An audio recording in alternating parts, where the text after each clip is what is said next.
Hello friends, in this video I'm going to take this topic HMP, which is a minor pathway for the oxidation of glucose, and the full form is hexose monophosphate. Why the name hexose monophosphate? Because glucose 6-phosphate is the starting material for this pathway and not glucose. Glucose is not the starting material here. Glucose 6-phosphate is the starting material. On the other hand, glycolysis is the major pathway for glucose oxidation and the starting material for glycolysis is free glucose, right?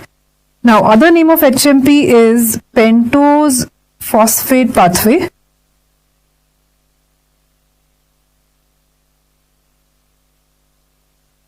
Why this name pentose phosphate? Because ribose 5-phosphate is synthesized by this pathway, right? One more thing which is getting synthesized by this pathway is NADPH, right?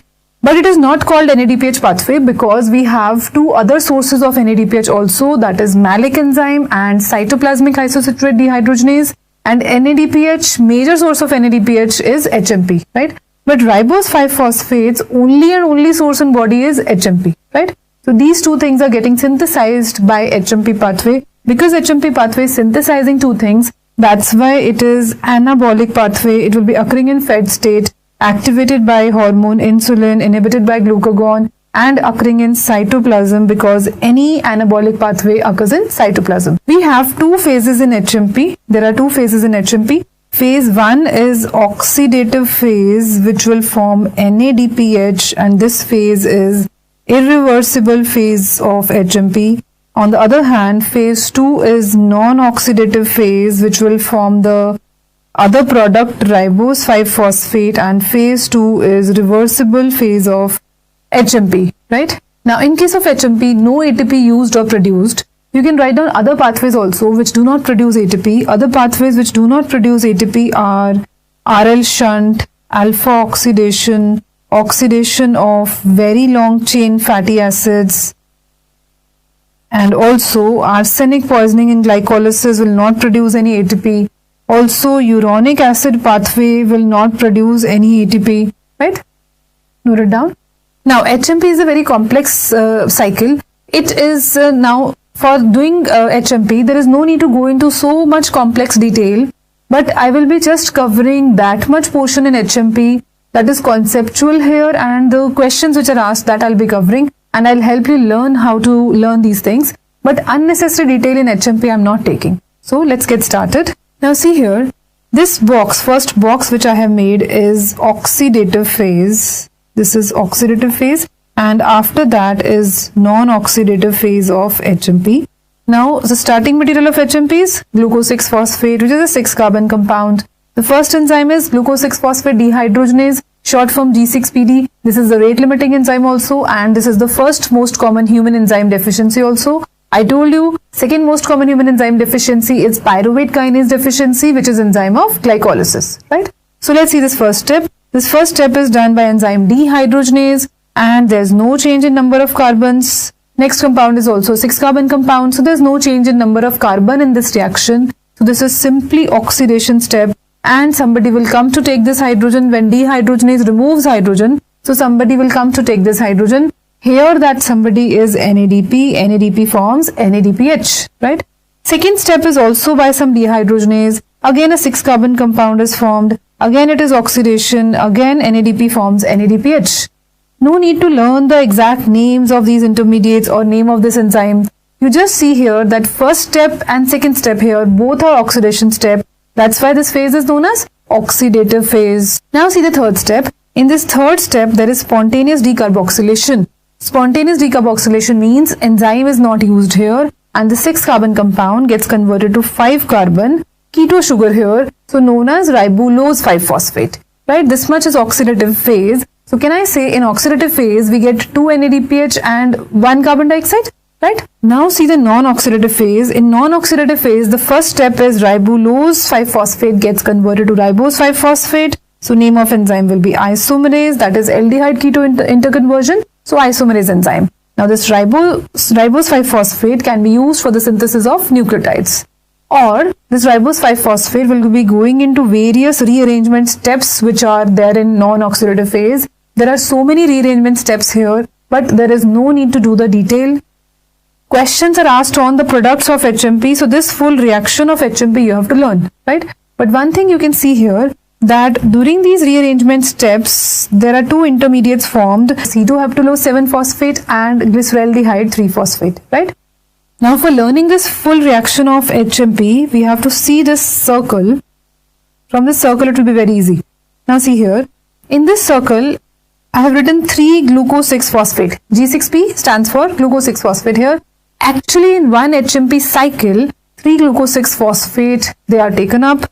By oxidative phase, they all form ribulose 5-phosphate. In each oxidative phase, 2 NADPH and 1 carbon dioxide. Here also 2 NADPH and 1 carbon dioxide.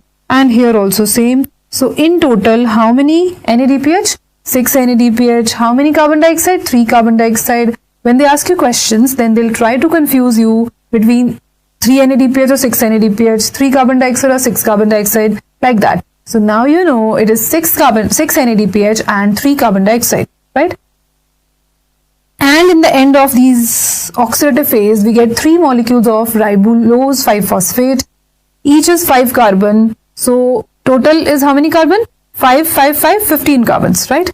Now these 15 carbons will go into various rearrangement steps in which enzymes required are trans-aldolase, trans-ketolase, and in the end total number of carbons are same 15 carbons. We are entering rearrangement steps with 15 carbon, and in the end of rearrangement steps also 15 carbon will be obtained. Let's see how. 2 molecules of fructose 6-phosphate formed, which will again form 2-glucose 6-phosphate. So 2 into 6 carbon is 12 carbon. So 12 is done, right? We're remaining with 3 carbons, and that 3 carbon is in the form of 1 molecule of glyceraldehyde 3-phosphate. It is not glycerol 3-phosphate. Note here, glycerol 3-phosphate is also 3 carbon. But you have to learn this. This is not glycerol 3-phosphate. This is glyceraldehyde 3-phosphate, right? Now see this full reaction of HMP. Actually 3 molecules of glucose 6-phosphate are taken. Then we take 6 NADP. Then 2 glucose 6-phosphate are formed. And 1 molecule of glyceraldehyde 3-phosphate, 3 carbon dioxide and 6 NADPH, right? So can I say glyceraldehyde 3-phosphate is intermediate as well as end product of HMP, right? And can I say glucose 6-phosphate is the substrate as well as product of this reaction? It's like glucose 6-phosphate is getting again regenerated at the end of the cycle. So that's why it is a cycle, not a pathway. Like I told you, TCA is not a pathway, glycolysis is a pathway, but TCA is a cycle. Similarly, HMP is a cycle because again glucose 6-phosphate is formed in the end, right? Then you have to write down sites of HMP. Sites of HMP are liver, adipose tissue, lactating mammary glands,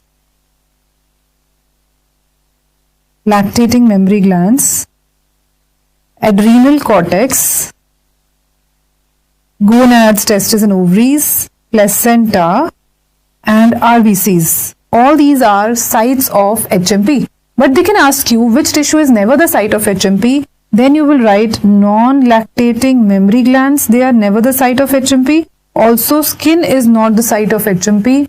And also HMP activity is found to be low in skeletal muscles. Now I told you HMP occur in RBC. Let's see what is the role of HMP in RBC. The role of HMP in RBC is to make NADPH, and NADPH will make reduced glutathione in RBC. Reduced glutathione is important for the destruction of H2O2 here. So let's see what is glutathione first. Glutathione. See, this glutathione is a tripeptide. It is a reducing agent. It is a tripeptide. It is a reducing agent. Tripeptide means how many peptide bond it has? Tripeptide means 2 peptide bond. Because tripeptide does not mean 3 peptide bond. Tripeptide means it has 3 amino acids. 3 amino acids. So it has 2 peptide bonds. And which 3 amino acid it has? It is very clear from the name glutathione. It is very easy to learn from the name. Best mnemonic is in the name. So I have made a mnemonic here in the name. Break the name like this: gluta, thi and 1. Gluta means glutamate. You have to learn this is not glutamine, this is glutamate. Then thia word is used for sulfur containing amino acids. Here I am going to take cysteine. Why I am taking cysteine? Because cysteine has sulfhydryl group. It is a very special group present in cysteine and not in methionine. So I am taking sulfhydryl group cysteine amino acid here. And because of this hydrogen can be given to some compound and we can reduce that compound, right? That's why we say that reducing property of glutathione is because of cysteine, right? And 1 means the simplest, smallest amino acid, that is glycine. So it is very easy to learn the 3 amino acids from the name. Gluta means glutamate, thia means cysteine, 1 means glycine, right? Now, can I write the short form of glutathione as this GSH, G for glutathione, SH for sulfhydryl group? Now, if I take 2 molecules of this glutathione, then what will happen? This hydrogen will be removed, and we are left with GSSG.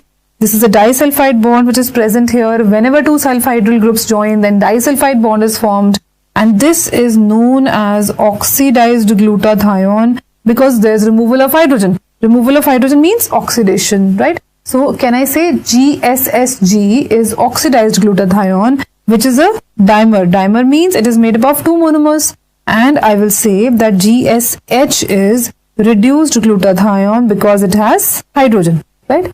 Now let's see the function of this NADPH in RBCs. Now let's say this is RBC cell, this is RBC where HMP is occurring, then NADPH is formed in RBC. When NADPH gets converted to NADP, that is NADPH gets oxidized, removal of hydrogen gets oxidized. On the other hand, glutathione will be oxidized. Glutathione will be reduced. That is, oxidized glutathione will be converted to 2 molecules of reduced glutathione. You know that oxidized glutathione is a dimer, right? So now here the enzyme is, because glutathione is getting reduced, so name of enzyme here is glutathione reductase. Glutathione reductase requires FAD. So I can say it requires vitamin B2. I told you FAD means vitamin B2, right? Now this reduced glutathione is formed in RBC. This is the function of NADPH in RBCs. Now why this function is required? Because, see, can I say RBCs are always having excess of oxygen? They're carrying oxygen for full body, right? They have excess of oxygen. What dangerous thing occurs when excess of oxygen is present in any portion of the body? Then oxygen free radicals are formed, and one of the dangerous oxygen free radicals formed in RBC is H2O2, hydrogen peroxide, and therefore RBC has to regularly destroy this hydrogen peroxide, right? So here comes the role of reduced glutathione. See here, this H2O2, when H2O2 is reduced to water, on the other hand, glutathione gets oxidized. As glutathione is getting oxidized, so name of enzyme is glutathione peroxidase. Glutathione peroxidase requires selenium as prosthetic group. Means selenium is always there with the enzyme. Selenium cannot be separated from this enzyme, right? So this was a function of HMP in RBCs, right? Now, in G6PD deficiency, which is the first most common human enzyme deficiency, what will happen? See here, if G6PD enzyme is not there, that means HMP is not occurring in RBC. That means NADPH is not formed. That means glutathione, reduced glutathione is not formed. So this H2O2 cannot be destroyed. So this H2O2 starts getting accumulated in RBC cell, leading to the damage to RBC cell membrane, that is hemolysis, right? So therefore we can say that defect in any enzyme of HMP will lead to hemolytic anemia. Also defect in any enzyme of glycolysis will lead to hemolytic anemia, right? Now let's do marker for B1 deficiency and marker for B2 deficiency. Look, in HMP, in phase 2, we did one enzyme for which is used in rearrangement steps, that is trans-ketolase enzyme. Trans-ketolase enzyme is very important. It requires vitamin B1 and magnesium, right? Now, as this enzyme requires vitamin B1, so marker for B1 deficiency, marker for B1 deficiency is RBC trans-ketolase, RBC trans-ketolase activity. activity, not the quantity of this enzyme. What this means, let's say we have some patient in whom we suspect vitamin B1 deficiency. So we have suspicion of some of the clinical features matching with beriberi B1 deficiency. So now we want to confirm that this patient has B1 deficiency or not. So what we will do, we will take patient's blood sample. In blood sample, RBCs are there. In RBC, HMP occurs. I told you HMP is the site, like RBC is the site of HMP, right? So in RBCs, this enzyme transketolase is used in HMP, right? So we check the activity of this enzyme in the lab. If this enzyme is working properly, means this patient is not deficient in B1, right? But if this enzyme is not working properly, and we have seen the clinical features also of beriberi, then we confirm that this is B1 deficiency, right?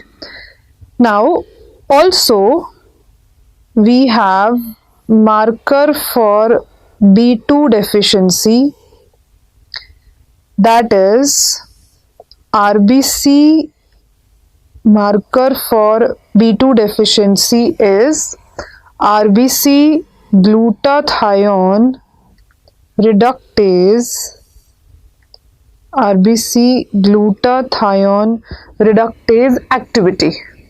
As I told you, glutathione reductase, which will reduce glutathione, it converts oxidized glutathione to two molecules of reduced glutathione. This enzyme requires FAD. FAD means it requires vitamin B2. So similarly, like we did for B1, and now for B2 deficiency, marker enzyme is RBC glutathione reductase activity and not the quantity, right?